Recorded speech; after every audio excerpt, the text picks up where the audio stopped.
Hello' বন্ধুসকল, স্বাগতম জনাইছোঁ পুনৰ এখন নতুন ভিডিঅ'লৈ। অসম চৰকাৰৰ ফালৰ পৰা তৃতীয় আৰু চতুৰ্থ বৰ্গৰ কাৰণে কেইটামান নিযুক্তি ওলাইছে, যাৰ কাৰণে যোগ্যতা খুজিছে অষ্টম, দ্বাদশ আৰু গ্ৰেজুৱেট পাছ। সোনকালে আবেদন কৰিব। কেনেকৈ আবেদন কৰিব লাগিব সেই সবিশেষ জানিবলৈ আজিৰ ভিডিঅ'টো শেষলৈকে চাই থাকিবলৈ নাপাহৰিব। যদি আপুনি মোৰ চেনেলটোলৈ প্ৰথমবাৰৰ কাৰণে ভিজিট কৰিছে তেনেহ'লে ছাবস্ক্ৰাইব কৰি বেল নটিফিকেশ্যনটো অন কৰিব এনেকৈ ইনফৰ্মেটিভ ভিডিঅ' সোনকালে পাবৰ কাৰণে।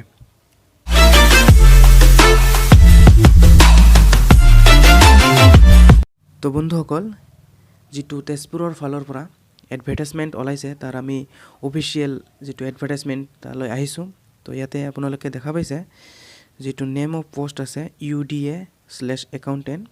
ইয়াতে এটা পোষ্ট আছে আৰু ইয়াৰ কাৰণে কোৱালিফিকেশ্যন খুজিছে গ্ৰেজুৱেশ্যন উইথ এক্সপিৰিয়েঞ্চ, আৰু ইয়াৰ যিটো চেলাৰী হ'ব 14,000 পৰা 49,000লৈকে, লগতে গ্ৰেড পে থাকিব আপোনালোকৰ 8,000।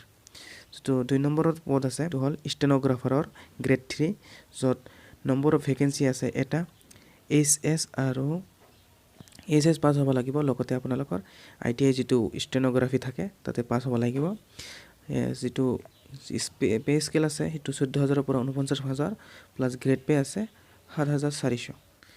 নেক্সট যিটো পদ আছে সেইটো হ'ল ডাটা এণ্ট্ৰি অপাৰেটৰৰ কাৰণে, য'ত 2টা পদ আছে আৰু ইয়াৰ কাৰণে কোনো আমাৰ এক্সপিৰিয়েঞ্চ খোজা নাই, HS পাছ হ'লেই হৈ যাব। আৰু যিটো পে স্কেল আছে সেইটো ফিক্সড 10,000 টকা।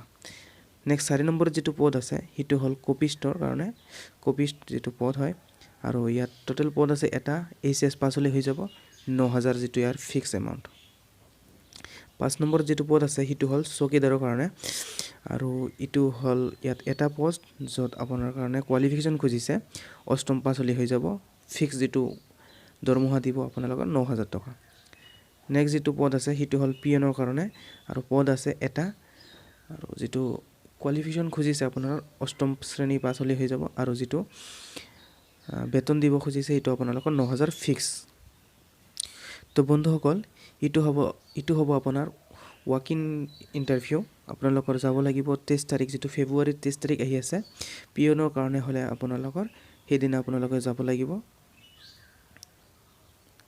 আৰু 24 তাৰিখে চকীদাৰৰ কাৰণে, 25 তাৰিখে আপোনালোকৰ ডাটা এণ্ট্ৰি অপাৰেটৰৰ কাৰণে, আৰু 28 তাৰিখে যাব লাগিব আপোনালোকৰ কপিষ্টৰ কাৰণে।